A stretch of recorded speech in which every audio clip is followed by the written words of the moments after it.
Reverend doctor PNS Chandrabose 75వ జయంతి సందర్భంగా గుంటూరు సీతమ్మ కాలనీలోని Jehovah Shalem చర్చిలో ఘనంగా వేడుకలు నిర్వహించారు. ఆయన కుమారులు పాస్టర్ జీవన్ సమాధిపై పూలు జల్లి ఘనంగా నివాళులు అర్పించారు. అనంతరం పాస్టర్ జీవన్ మీడియా సమావేశంలో మాట్లాడుతూ చంద్రబోస్ చేసిన సేవల గురించి వివరించారు. అందరికీ నమస్కారం అండి. ఈరోజు మా నాన్నగారైన పిఎన్ఎస్ చంద్రబోస్ గారి 75వ జయంతి వేడుకలు ఈరోజు మేము సెలబ్రేట్ చేసుకుంటున్నాము. చంద్రబోస్ గారంటే ఇక్కడ తెలియని వాళ్ళు ఎవరు లేరు.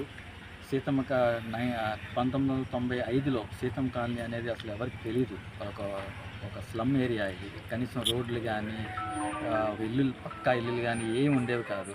అలాంటి స్లమ్ని అడాప్ట్ చేసుకుని దత్తత తీసుకుని ఇక్కడ రోడ్లు సొంత డబ్బులతో రోడ్లన్నీ వేయించి మంచినీళ్ళు పైప్ లైన్లు కానీ కరెంటు కానీ అంతా తెప్పించి ఇక్కడ చర్చి కట్టి ఒక స్కూల్ కట్టి తర్వాత ఇక్కడ కాలేజ్ కట్టి అంతా అడాప్ట్ చేసి ఇక్కడ లోకల్లో ఉన్న స్లమ్ వాళ్ళందరినీ బలవంతంగా స్కూల్కి తీసుకొచ్చి వాళ్ళందరికీ చదువు చెప్పించి ఇప్పుడు వాళ్ళందరూ మంచి స్థానాల్లో ఉన్నారండి.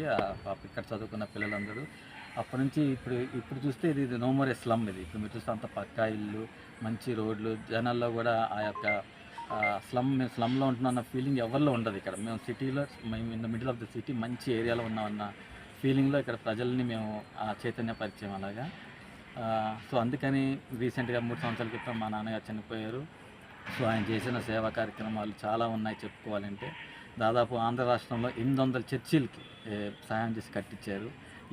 ఏ ఒక్క సంస్థ అన్ని చర్చిలకి సహాయం చేయించారు. కానీ ఎక్కడ మేము ఇది మా చర్చ్ అని మేము చెప్పుకోం. ఎవరైనా వచ్చి మాకు చర్చి కట్టించిందంటే మేము అలా డబ్బులు ఇచ్చేసి బోసుగారు అలా కట్టించేవాళ్ళు. చర్చిల కన్నా కొన్ని వందల బోర్వెల్స్ తవ్వించారు రాష్ట్ర వ్యాప్తంగా. అలా పెద్ద మీటింగ్స్ కానీ తర్వాత మెడికల్ క్యాంప్స్ కానీ అన్నీ చాలా పెద్దవి చేశారు. తర్వాత కిరణ్ కుమార్ రెడ్డి గారి ప్రభుత్వంలో మైనార్టీ కమిషన్ వైస్ చైర్మన్గా కూడా ఫాదర్ చేయడం జరిగింది. సో ఈరోజు ఆయన బర్త్డే సెలబ్రేషన్స్ సెలబ్రేట్ చేసుకుంటున్నామండి. Thank you.